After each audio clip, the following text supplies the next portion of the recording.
प्यारे बच्चों कि हिंदी के अंतर्गत समास क्या होता है, ठीक ना बेटा? समास अभी इसके बारे में पूरी जानकारी नहीं है आपको, लेकिन जब जान जाओगे तो बड़ा आनंद आएगा। किताब का आपने वाचन किया है, कभी न कभी वाचन करते ही रहते हैं, अक्सर मैं क्लास में पढ़ाता रहता हूं। तो आइए समास के बारे में हम जानते हैं। पहले तो आपके जो किताब है हिंदी के, उसके गद्य पाठ में मैंने कहा था कि उसमें से कुछ समास मैंने इशारा किया था कि समास ढूंढो। कितने लोगों ने ढूंढा है? हाँ दिखाओ। जैसे देखिए, जैसे ये बोटी बोटी, आजकल, कैसी कैसी, प्रतिक्षण, इस तरीके से तमाम ऐसे शब्द मिलेंगे। जब इसको मैं समझा लूंगा आपको बड़ा आनंद आएगा। आनंद लेना है ना? Yes sir. हाँ, तो आइए देखिए समास क्या होता है। समास का मतलब होता है कि किसी भी दो या दो से अधिक शब्दों को जोड़कर, किसी दो या दो से अधिक शब्दों को मिलाकर बनाए गए नए सार्थक शब्द क्या होते हैं?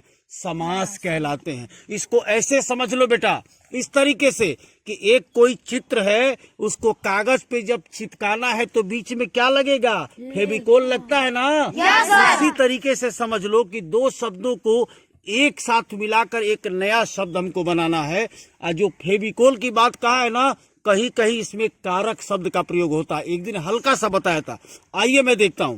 देखिए, मैंने रोचकता के लिए बेटा, ताकि आपका ध्यान आकर्षित हो, यहाँ ये क्या है? अंधी है ना? Yes sir. नेत्रहीन, नेत्रहीन। यहाँ देखो, त्रिदेव, शंकर भगवान, तीन आंख होता है ना? Yes sir. ये देखो, राक्षस के तरीके से भर पेट भोजन कर रही है ना? Yes sir. ये कौन है? दशानन, रावण। Yes, sir. देखा है ना? Yes sir. ये क्या है? शिवालय। ये क्या है? राजा पुत्र, जो राज करता है, राजा पुत्र। मैं चित्र इसलिए लगाया हूं बेटा कि ये सभी जो शब्द हैं, राजपुत्र, नेत्रहीन, त्रिनेत्र, भरपेट, दशमुख, ये सभी समास हैं।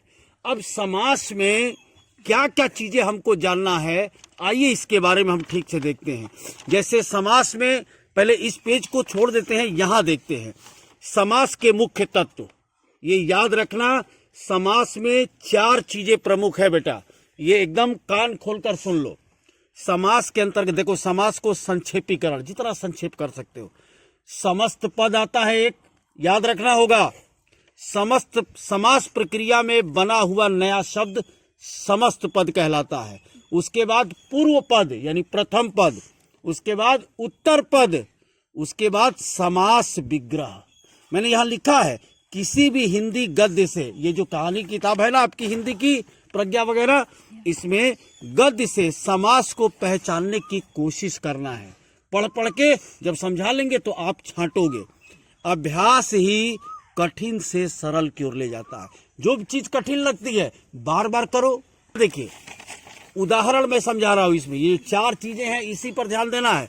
जैसे राजपुत्र एक हमारा शब्द है, राजपुत्र, ठीक ना? इस राजपुत्र को हम कहेंगे समस्त पद, क्योंकि दो पदों को जोड़कर बनाया गया। तो राजपुत्र क्या है? समस्त पद, याद रखना। और राज जो है प्रथम पद है, यानी पूर्व पद। ये देखो, राज जो पहले आया है वो पूर्व पद हो गया। अब पुत्र द्वितीय पद यानी उत्तर पद। बेटा ध्यान देना, ये राजपुत्र दोनों क्या हुआ? समस्त पद। ये पूर्व पद, अब बाद वाला उत्तर पद। अब समास विग्रह एक आता है, यानी इस समस्त पद का समास विग्रह यानी विस्तृत रूप बताओ। यानी राजपुत्र का विस्तृत रूप क्या होगा? राजा का पुत्र। देखो यहाँ राजपुत्र, तो इसका अर्थ क्या हुआ? राजा का पुत्र। तो ये आपका जो का है, इसी को मैंने फेविकोल बताया है कि चित्र को यदि कागज पे चिपकाओगे तो फेविकोल चाहिए ना। उसी तरीके से जब समास विग्रह करोगे तो राजपुत्र के बीच में ये कारक शब्द प्रयोग होता है। अभी कारक के बारे में पढ़ाना है, का, के, से, में, एवं, और ये सारी चीजें हैं, इससे हम समास विग्रह करते हैं। तो राजपुत्र का क्या हुआ? राजा का पुत्र। यहाँ बस ये बात याद रखना, कोई भी आपका दो शब्द को मिला के एक शब्द बना हो किताब में, तो उसमें समस्त पद, समास विग्रह, ये अब पूर्व पद पहला, और उत्तर पद बाद वाला होता है, ठीक है ना, याद रखना। अब आते हैं यहाँ पे, वही बात मैंने लिखा है, समस्त पद समास प्रक्रिया में बने शब्दों को समस्त पद कहते हैं। जैसे ये है समस्त पद, राजपुत्र क्या है, समस्त पद। यहाँ देखो समास विग्रह, समस्त पद को अलग कर पहले की स्थिति में लाने की विधि को समास विग्रह कहते हैं। जैसे यहाँ देखो अलग अलग कर दिया गया, और बीच में कारक है, ये कारक के बारे में बाद में बताएंगे, ठीक ना।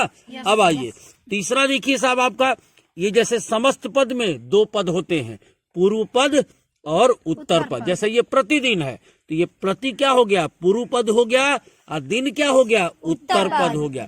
अब प्रतिदिन का अर्थ क्या होता है, प्रत्येक दिन, ये इसका समास विग्रह हो गया। आई बात समझ में। अब समास के कितने भेद होते हैं, 6 भेद होते हैं। कितने, 6 भेद। अव्ययी भाव समास, तत्पुरुष समास, कर्मधारय समास, द्वंद्व समास, द्विगु समास, बहुब्रीहि समास, ये 6 समास है, सभी पर डिस्कस होगा आपका।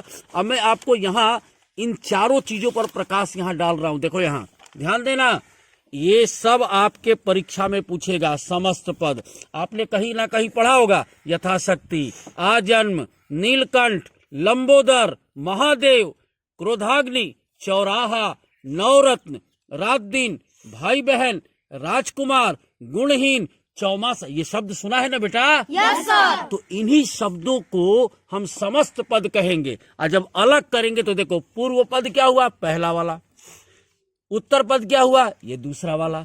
इसका समास विग्रह क्या हुआ, यथाशक्ति का मतलब शक्ति के अनुसार, नहीं कहते हैं यथाशक्ति दान दे दीजिए, इसका मतलब शक्ति के अनुसार दान दीजिए, तो शक्ति के अनुसार। आई बात। और ये समास कौन सा है, तो इसके बारे में भी बाद में आप बता पाओगे, पहले ये तीनों चीज ठीक से चाल लो चारों। ये समस्त पद, समास विग्रह, सबका ये नोट तैयार करना है।